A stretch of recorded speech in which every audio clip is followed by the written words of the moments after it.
ਇੱਥੇ ਰੂਹ ਤੇ ਹੀਰ ਦਾ ਜਿਸ ਮੁਕਾਬਲਾ ਬਣ ਗਿਆ, ਇਹਨਾਂ ਦੀ ਹਿਸਟਰੀ ਸ਼ੁਰੂ ਹੋ ਗਈ। ਇਹਨਾਂ ਆਪਸੀ ਇਸ਼ਕ 'ਚ ਗੁੱਝ ਗਏ। ਸਹੀ ਉੱਥੇ ਫਿਰ ਕਾਜ਼ੀ ਇਹ ਨਿਕਾਹ ਨਹੀਂ ਪੜ੍ਹਦੀ ਹੋਰ ਨਾਲ।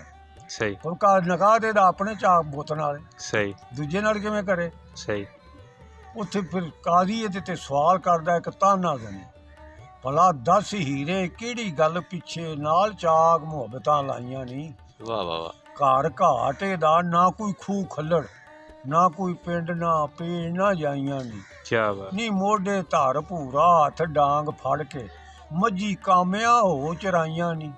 ਇਸ ਚਾਕ ਰੁਲਾਕ ਬਦੀਦ ਪਿੱਛੇ ਉੱਠ ਗਈਆਂ ਸ਼ਰਮ ਹਈਆਈਆਂ ਨੀ। ਵੱਡਾ ਅਦਬ ਉਸਤਾਦ ਦਾ ਸਮਝ ਹੀਰੇ, ਨਾਲੇ ਮਾਪਿਆਂ ਮਨ ਰਜ਼ਾਈਆਂ ਨੀ। ਕਿਆ ਬਾਤ। ਹੁਕਮ ਸ਼ਰਾ ਸ਼ਰੀਫ ਮੁਹੰਮਦੀ ਅਣਹੋਣੀਆਂ ਮਨਾ ਫਰਮਾਈਆਂ ਨੀ। ਕਿਹੜੀ ਐਤ ਹਦੀਸ ਦੇ ਨਾਲ ਤੈਨੂੰ ਰਵਾ ਚਾਕ ਦੱਸ ਸਫਾਈਆਂ ਨੇ। ਕਿਆ ਤੇ ਬਾਤ। ਵਾਰਿਸ ਸ਼ਾਹ ਦੇ ਨਾਲ ਤੂੰ ਗੋਠ ਕਰਕੇ ਕਿਉਂ ਕਹਿਰ ਨੇ ਏਡੀਆਂ ਚਾਹੀਆਂ। ਕਿਆ ਬਾਤ ਹੈ ਜੀ, ਕਿਆ ਬਾਤ, ਮਾਸ਼ਾਅੱਲਾ ਜੀ। ਇਹਦਾ ਹੁਣ ਮਾਰਫਤੀ ਕਿ ਤੂੰ ਇਹਦੇ ਨਾਲ ਐਡਾ ਪਿਆਰ ਕੀ ਕਰ ਲਿਆ, ਇਹਦਾ ਤੇ ਟਿਕਾਣਾ ਹੀ ਕਿਰੇ ਨਹੀਂ। ਬਿਲਕੁਲ ਜੀ।